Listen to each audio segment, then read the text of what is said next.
Isaac Mutombo, j'aime bien t'appeler journaliste intelligent. Tina Beni, Tina Kolwezi, l'émission est suivie, en tout cas, félicitations. La commission était, vous allez l'issue à peuple. Au ministre soit armé, au ministre par l'institution et à pays. Je vous dis la vérité. Même les lobes à cause de la fandi, à sommer le café, qu'ils sachent bien qu'à le café, on était après demain. Nauti ko sambe la nzambe, nauti église. Akoko c'est la mutu makambote.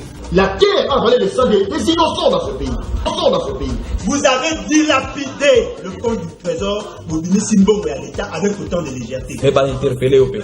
Il y a une preuve.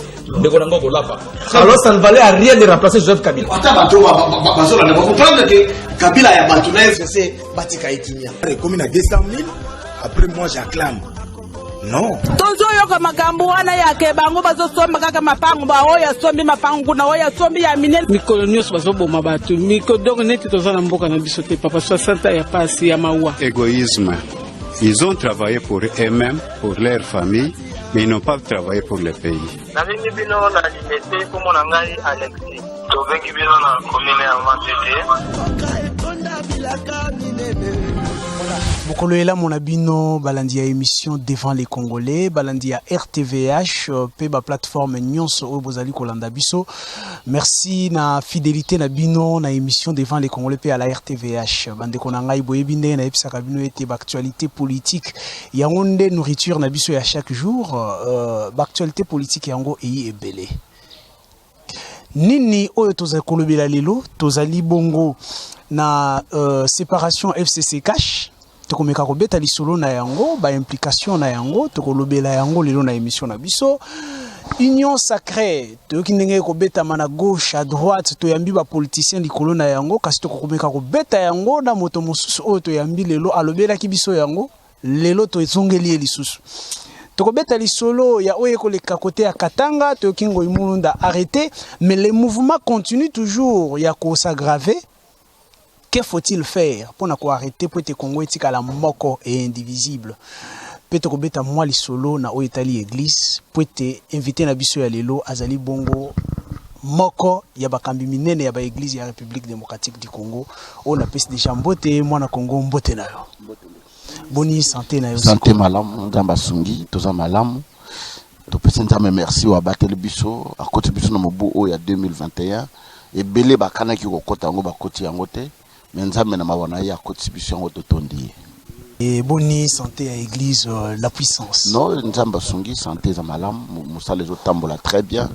Tous en a 14 jours de prière, aux dernières semaines, Nabiso, aux Tozokoba.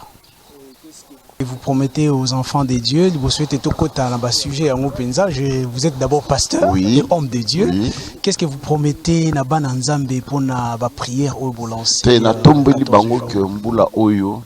Ezala mbula ya moisson toloni na mabondeli na biso toloni na bambongo na biso toloni na ta na biso toloni na ba domaine nyonso tikete mutu nyonso alonaka akoma la tango pe akobuka yango na tombeli bana nzambe ka ne oyo ezala ne ya récolte ezala ne ya moisson na ba vie na bango. Qu'est-ce que vous regrettez na ne oyo to uti kolekisa par rapport ya fonctionnement à l'église la puissance? Non, là on a encore regretté qu'année 2020 c'est un mot très très difficile na bana nzambe nyonso.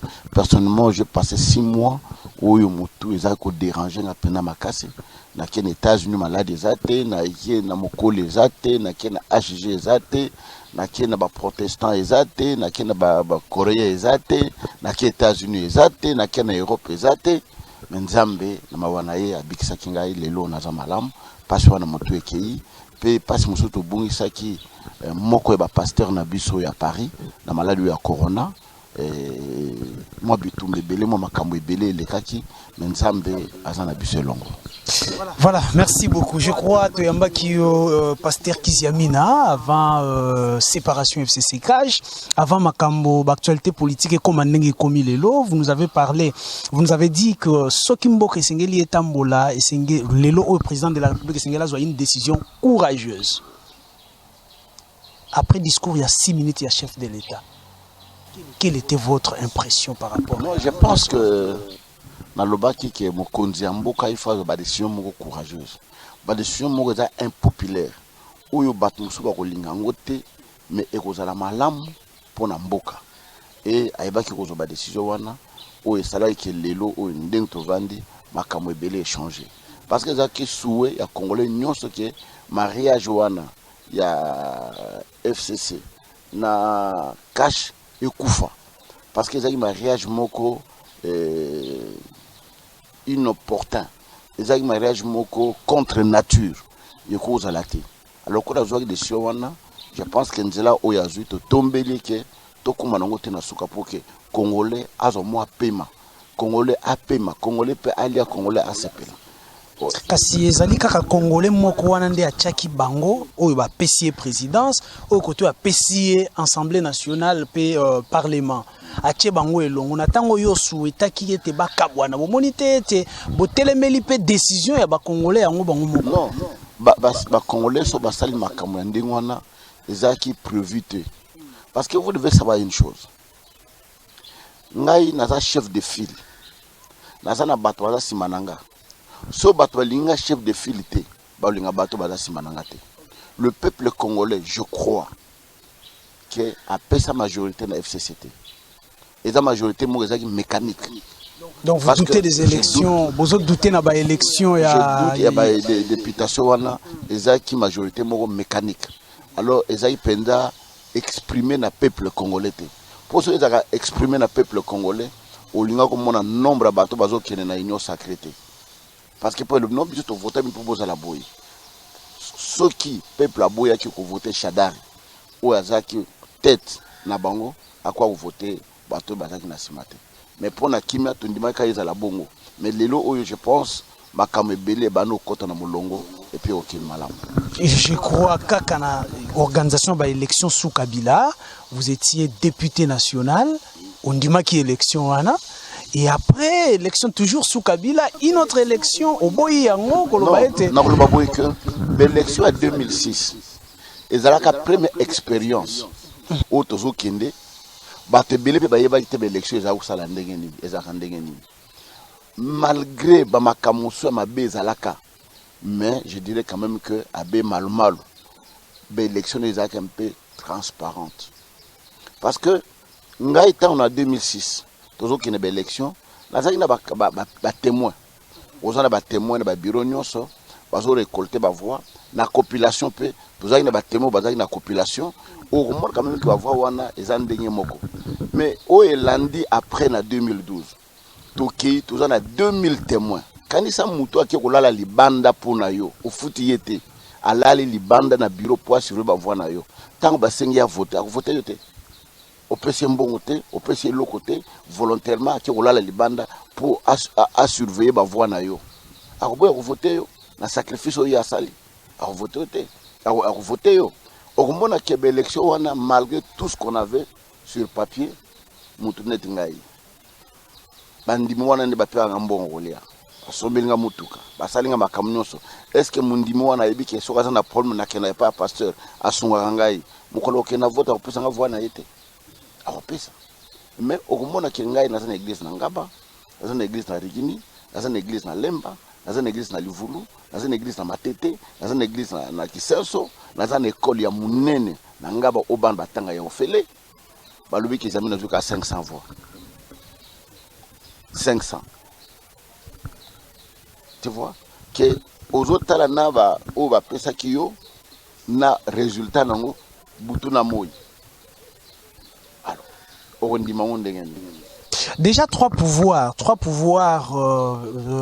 émanant de trois élections différentes. Quelle est l'élection la plus chaotique de la République démocratique du Congo? 2006, 2011, 2018. Je pense que 2018 est la plus chaotique. Est-ce que tu lo aussi au moins la population il y a des résultats. Natang bazo proclamer bateau musubaza bazo la population.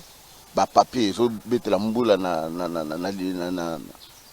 fikine donc eloko mo ezali te ezali kaka eloko mo bobo chatel na ayete tel boleki ça donc les garandes ngwana ça pena élection viable et crédible.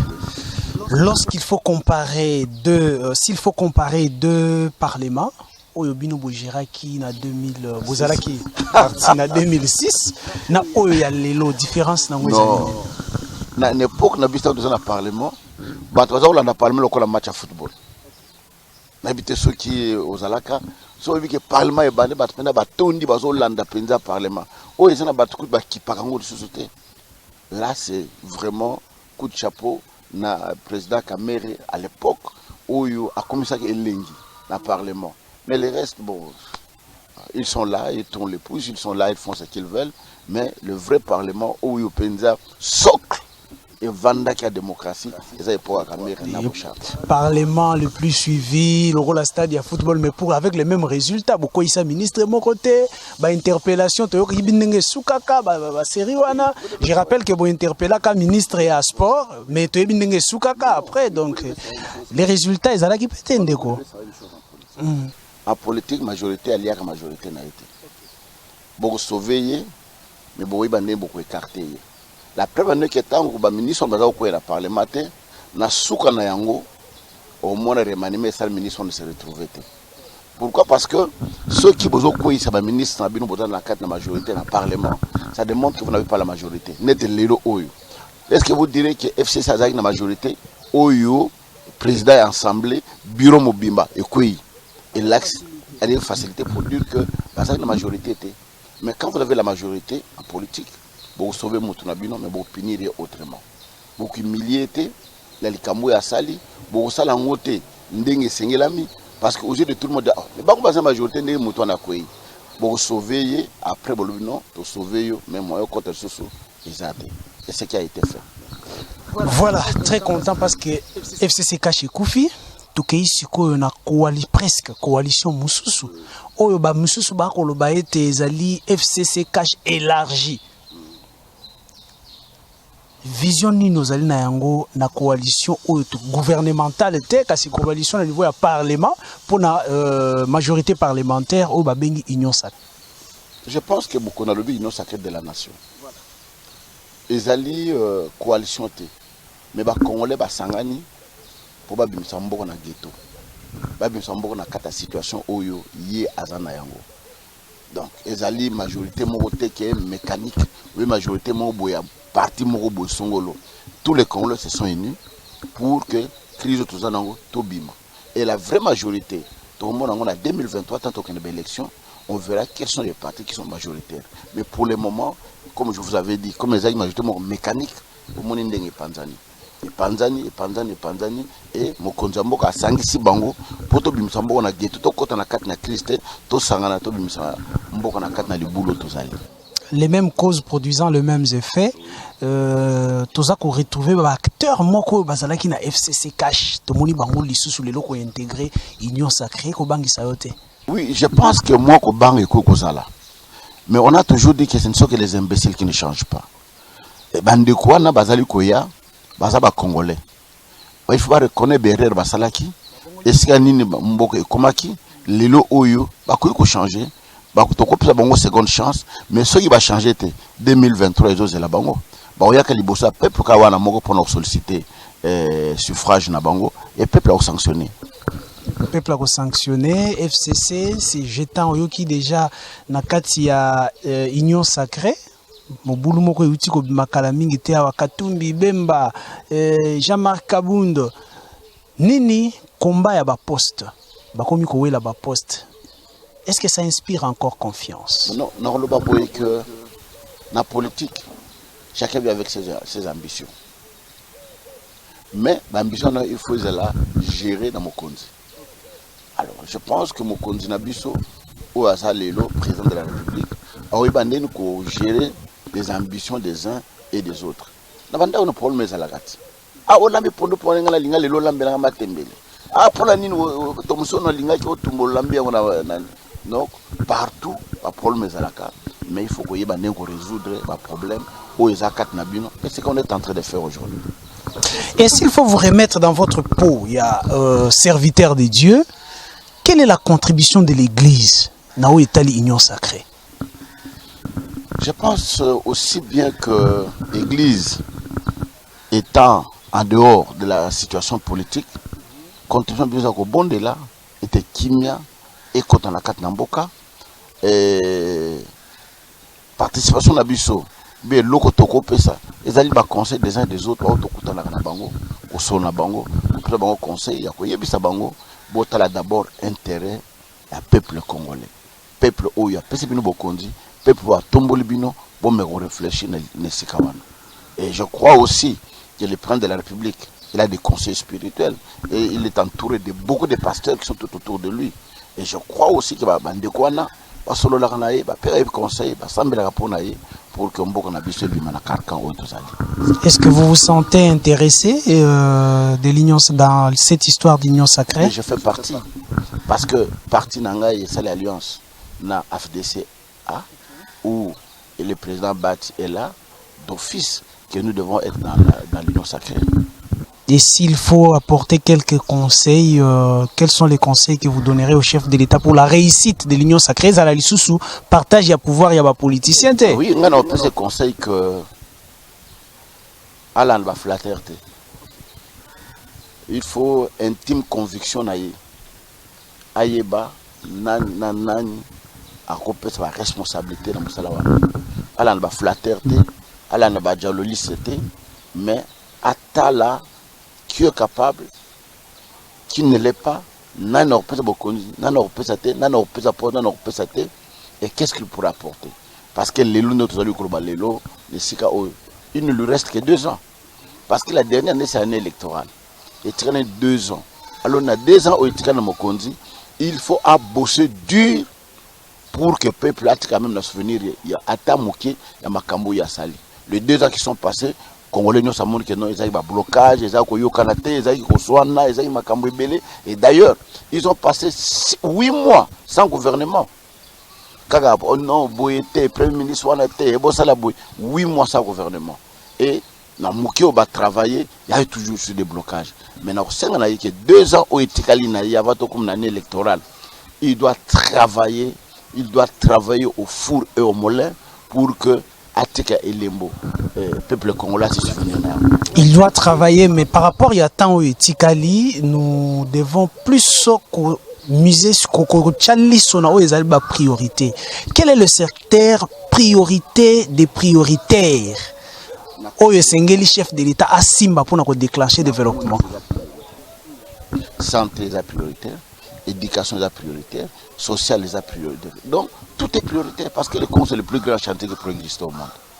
Ils ont le Colanda comme moi, mon ici la priorité c'est la fenêtre, chamnante, carreau, chamnante, la porte de chamnante, bateau, les bêtes, donc tout est prioritaire. Mais donc c'est d'abord social, le peuple congolais, asima social na bango, après total oyo etikali. Après total oyo etikali, et quelle est votre crainte? Crainte nanga ezali que bandeko ba pousser une peine na base à la sincérité. Base à la sincérité, base à l'honnêteté, base à la loyauté, crainte nanga yango wana. Mais s'ils sont sincères, ils sont loyaux, donc ils sont loyaux, je dirais. Donc beaucoup monde a que makambo kotambola malamu. Voilà, nakati ya ba élection misatu oyo esalami en République démocratique du Congo, ya liboso ezalaki nganga nzambe moko na kombo ya Abbé Malumalu, vous l'avez cité ici. Yami Balé Tokei ezalaki Corneille Nanga, to komona comment Yami Balé ezalaki ndeko Ngoi Mulunda nganga nzambe mosusu, to yeko sukana oyo ya Corneille Nanga. Kasi moko nakati na bango nganga nzambe lokola bino toyoki ba déclaration na ye à partir ya Katanga oyo ezali ko brûler mboka. Boni bino banganga nzambe bokoti pe na logique wana ya ko brûler République démocratique du Congo. Nakoloba boy que d'abord ba propos na ye tozali ko condamner yango. Attaque basali na nzambe tozali bato yo komema kimia. Na attaque musali na nzambe na kati na musali na nzambe ekolo ezalakati. Parce que la Bible dit, nous n'avons pas une cité permanente ici. Cité na biso ezana lola. Et puis pas dans nzambe azobenga biso bana na ye. Alors awa tokosa la division te. Que non, Katanga, Boye, Bandundu, Bakongo, je ne sais pas, et ainsi de suite. Il faut tomber ma parole, il y a Kimia, il y a Bomoko, il y a division Wanate. Je sais que dérapage est là, mais il y a niveau Wanate, il était parti trop loin. Il est parti trop loin et aujourd'hui il est aux arrêts. nini boza ko conseiller na bakonzi ya mboka na oyo etali Ngoi Mulunda? Notre conseil, il faut bailler la motivation de Zakinin. Qu'est-ce qui s'est passé? Il n'est pas dit. D'abord, vous savez, en droit, le pardon n'existe pas. En droit, c'est la réparation. Au bébé, si on n'a pardon, non. Réparer, il faut zongi sangona état ou en Goïzalaki. Et l'autre, le barak que Bakundi, la justice, pas l'andelango, et Bayeba, Nimba Kourosana. Voilà, je rappelle que vous allez payer parmi vos études, vous allez payer études, vous allez payer tali marambo ya droit. La salle droit, la salle politique. Voilà, sciences politiques et droit, ça va déjà malam pona motuna o yangai. Le bureau d'âge, ils allaient déjà kosala mosala na yango. Kasi ba koloba lelo ete bureau d'âge et buki mobeko pour être comme occupé makambo o yango esengela ki occupé te. Mission principale d'Ayango Ezalaki, élection et bureau définitif. Vous êtes passé par l'Assemblée nationale, vous avez une formation en droit. Boni au kosala ba analyse, il y a gestion et bureau, il y a Assemblée nationale par le bureau d'âge, il y a Mbosso. D'abord bureau d'âge et yaka, na moment où le bureau non sezali la kokoya. Ta bureau est koyi, ba loka qui est le plus âgé. Ndenge to salaka na bureau provisoire. Pour nous construire bureau provisoire, bazoaka muto aza les plus âgés, aza la président et bazoa de Benjamin oyo ba accompagner na bureau provisoire.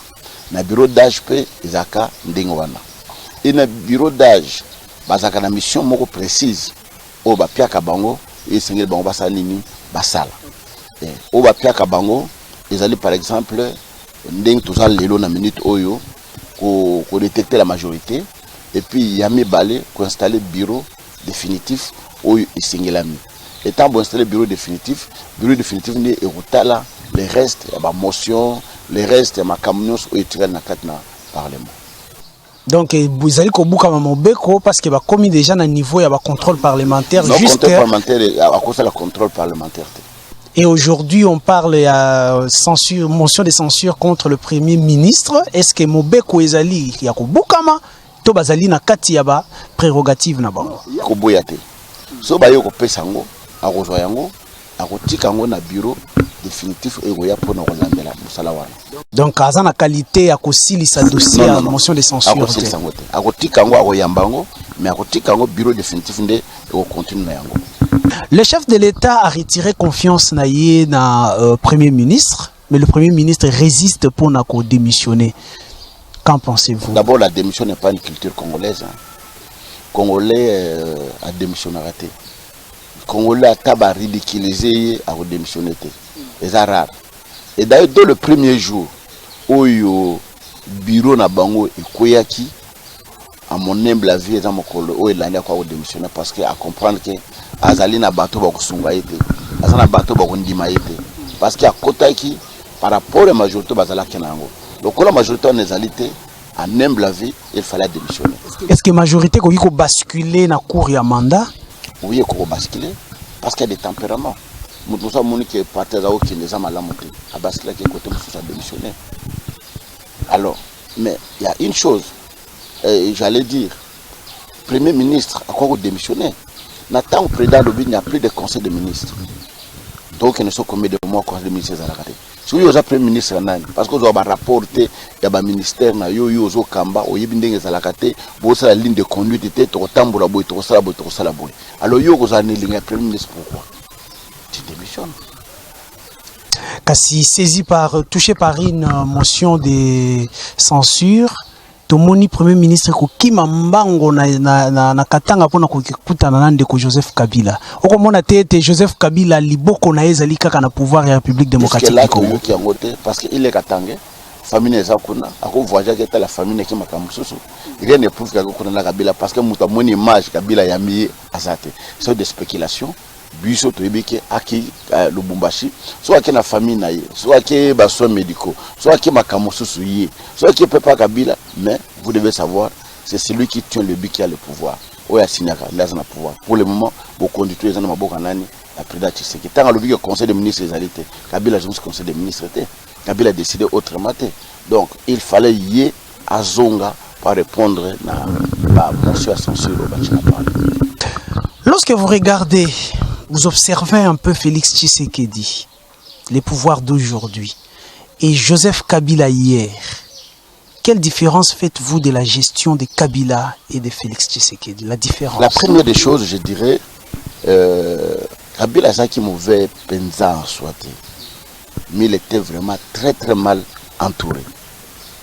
Moi j'ai eu la chance de rencontrer en deux le président Kabila, je crois 3 fois.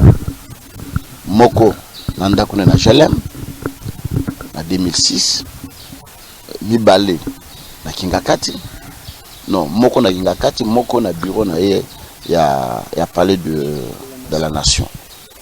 Mais un jour je lui avais dit une chose, le président il faut faire trop attention, parce que vous allez entourer de Corbillard. Corbillard, ce que je Bembe, et qu'il y a la cimetière de Tiki Yazongi. Et je crains que bateau tout autour un jour, et je lui ai parlé clairement en disant, au moins le bateau va travailler dans Mobutu. Batiki Bembe Mobutu na Maroc, Bango Bazonga, le Bazana Kata pouvoir. Il faut faire trop attention. Tout solo, il trouve au solo là, la Bimag na Kendeki. Et gestion, dans ma camoétale de gestion, oui, il y a eu beaucoup de dérapages, Nathan, il y a Kabila, détournement pesant qui est belé, coulage de recettes qui est belé.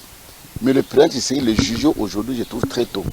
Pourquoi? Parce que nous avons travaillé. Il y a 2 ans, moi je juge penza effectivité na yezalité. Parce que Azaki na FCC, où il y a 60% de ministres, et il n'avait que 35%. Alors, point clé nyonso, finance, bango, banque centrale, ministre, il y a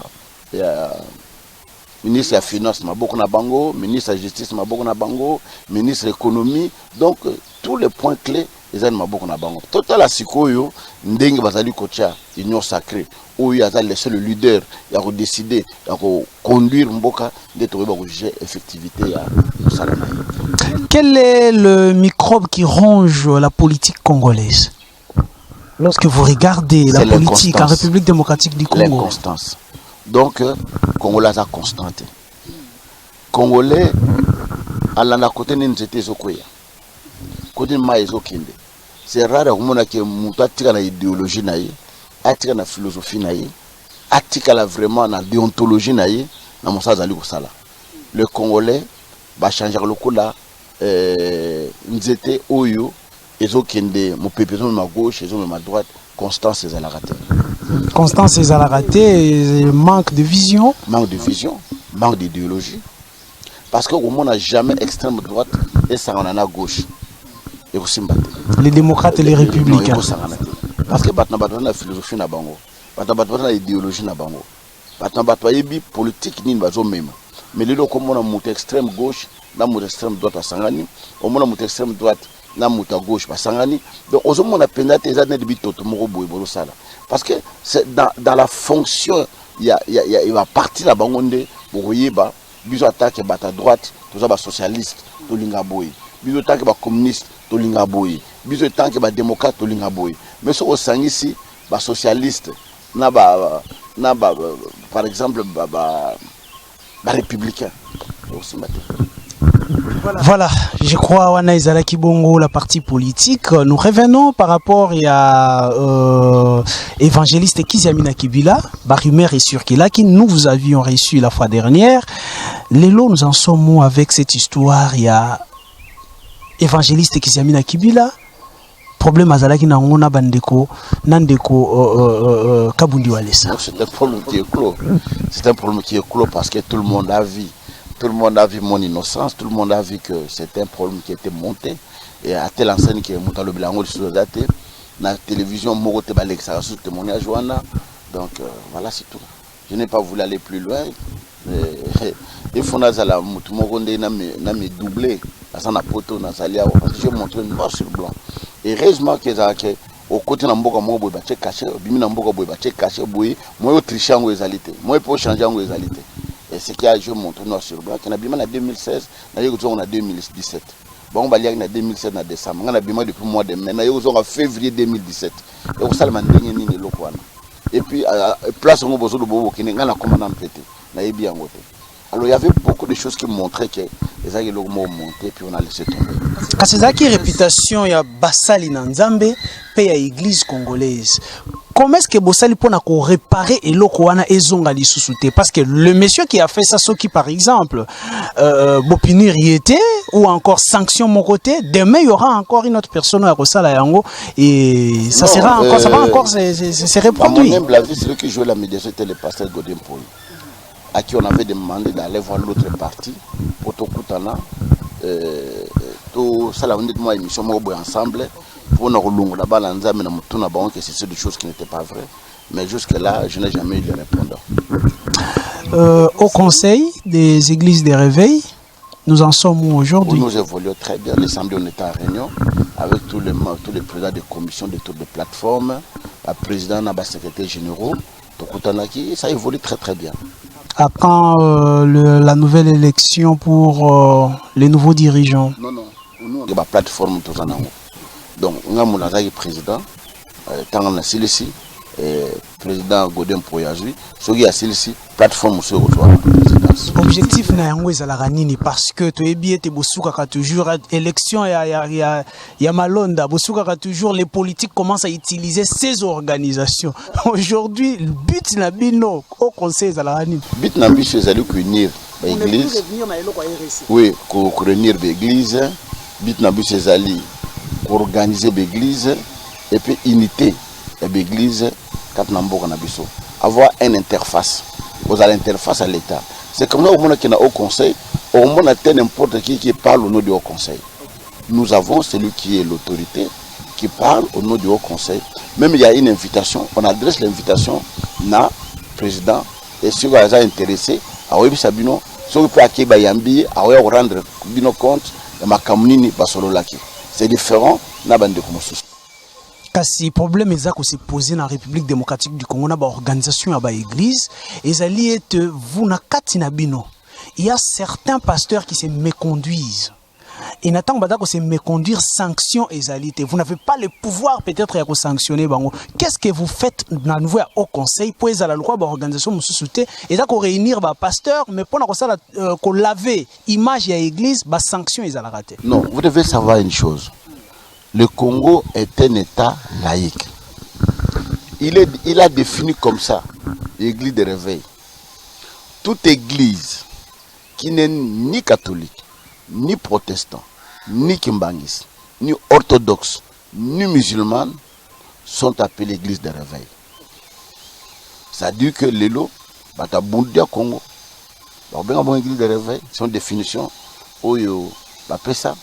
Bato ya Taonda bakobenga bongo église de réveil bosenga biso que nous sanctionner kuna Taonda so makambo ezali d'où même biso moko to benga église de réveil moto na personnalité juridique na ye moto na statut na ye ezana bato baza kuna na katite alors tant on sanctionner moto on se référer na base légale nini ou pour sanctionner. C'est que tu n'as pas organisation parce que nous avons des pasteurs qui violent. Nous avons des pasteurs qui font de babamamé. Nous avons maintenant notre organisation. Ceux qui sont membres au conseil, c'est ça pour retourner. Nous sommes membres de la sanctionner pour l'année parce que il fait part, il y a statut, il y a règlement d'ordre intérieur na biso. Mais ceux qui ne sont pas dans notre association, pour punir. Moi je parle, il y a au conseil, je ne parle pas des églises en général. Je parle de la manière dont vous avez organisé la sanction et les cacandés. Comment on fait pour respecter mon bec? Non, chez nous, quand quelqu'un viole un des articles, ils ont un règlement de l'intérieur, on les sanctionne. Mais jusque-là, on n'a pas encore eu quelqu'un qui a fait des dérapages niveau au conseil pour te sanctionner. Et aujourd'hui,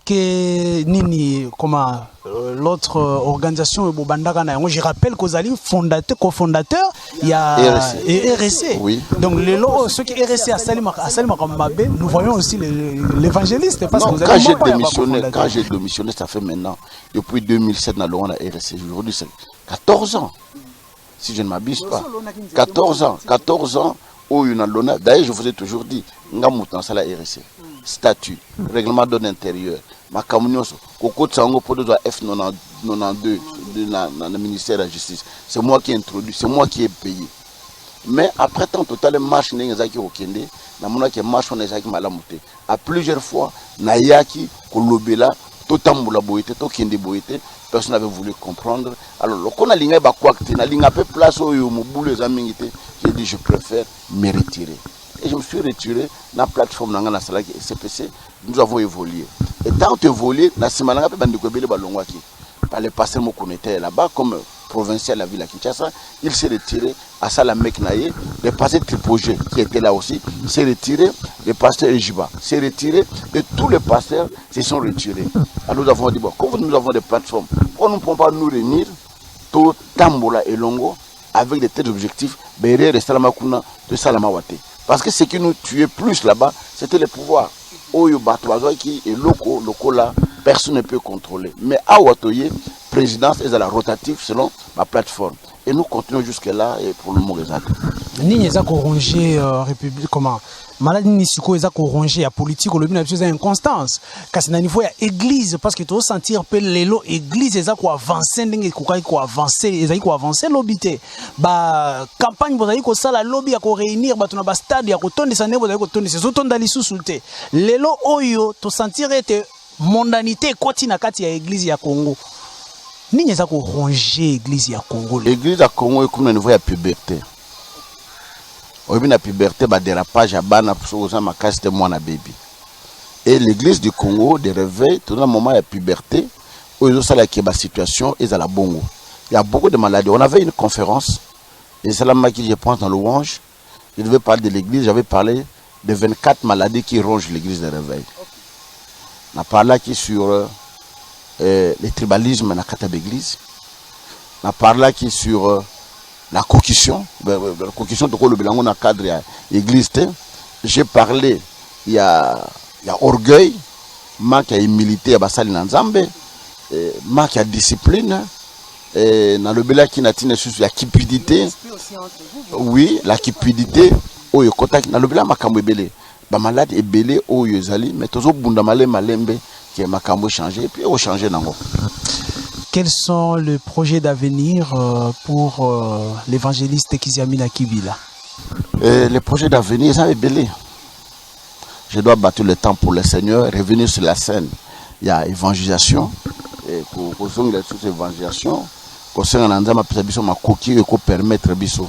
Otiaki stop Nzamba Kimaki au moins muke. Non, na chaki stop te, na chaki stop te, to kota na phase. Pas l'évangéliste au ya lobby. To kota na phase ya construction. Oui bi. Musala on a sala ka Nzambe, je te dis je n'ai pas de partenaire. Si on a sali campagne mineno wana moi 90% ngamo on a financé ngamo na poche na ngai. Et le reste et 10% église qui kocha. Mais pour le moment, je suis en train de construire l'église. Je suis en train de construire ma maison parce que pendant tout ce temps, j'étais na évangélisation, côté tout ça, je n'avais pas de maison. Aujourd'hui, je suis en train de construire, je prends de l'âge, je construis Mwanda Kunanga, ici, na Kovanda. Et après, ce misala wana sili, to tande to kozo évangélisation, bala mboza na makolomini ala na ranzela moko. Surtout na makoki e belende bande kumoso bazana ngo, to kosa la pena ba campagne to sala makamwana. Mais to kozo na makoki wana te, to limto na ranzela moko et puis to sala mosusu. Alors, je crois que comme penza na suka ya émission na biso, mo ya suka ya émission na biso, rassurer bana Nzambe nini, rassurer ba congolais nini, conseil nini ko yiko pesa na ba petit prêter makapita mbola changement et salabi au moins à 3 ans Félix Tshisekedi. Non, le balabala Nzambe qui est de la constante au sambela pour mboka na biso. Tozaka na mboka moko o babengi Congo, tozana mboka mebalete, to sambela mingi pour mboka na biso. Et tellement, tous en malam, tout lingana, na kata d'église na biso, na entre biso congolais, tout lingana, parce que le seul peuple où tout le monde va se trahir facilement, c'est les congolais. Puis quand le mususu a un problème, il ne se trahissent jamais. C'est ce qui fait leur force. Là-bas, quand on a mboka na roloba, basunga biso, batamusa mboka malamu, lobby congolais pe aseka, asepela, ne ba peuple mususu ba mboka mususu bazali ko sepela. Merci. Merci pour l'accueil Nabino Yambara toujours devant les Congolais na RTVH. Merci. Merci beaucoup. Merci. Balandi devant les Congolais, pa RTVH, émission Nabiso Esuki Awa, Tokuten na Mikolo Zaliko ya Bye. Isaac Mutombo, j'aime bien t'appeler journaliste intelligent. Tina Beni, Tina Kolwezi, l'émission est suivie, en tout cas, félicitations. La caniciété, Yozali sur un peuple. Au ministre armé, au ministre par l'institution, il y a pays. Je vous dis la vérité. Même les lobes à cause de la fandi, à sommer le café, qui ne sache bien qu'à combien le café on était après demain. nauti kosambela nzambe nauti église nakokosela mutu makambo te. La terre a avalé le sang des innocents dans ce pays. Vous avez dilapidé le compte du trésor Bobini Simbongo à l'État avec autant de légèreté. Mais pas interpellé au pays. Il y a quand même preuve. De Konango Kolapa. Alors ça ne valait à rien de remplacer Joseph Kabila. Vous comprendre que Kabila y a battu la FCC, Batika et Kimia. Comme il a 200 000, après moi j'acclame. Non. Tozoyoka makambo wana yake bango bazosomba kaka mapango ba oya sombi mapango na oya sombi ya minene mikolo nyonso bazoboma bato mikolo donc neti tozana mboka na biso te papa 60 ya pasi ya mawa. Égoïsme. Ils ont travaillé pour eux-mêmes, pour leur famille, mais ils n'ont pas travaillé pour le pays. Nalingi bino na limete komo na ngai Alexis. Tobengi bino na commune ya Matete.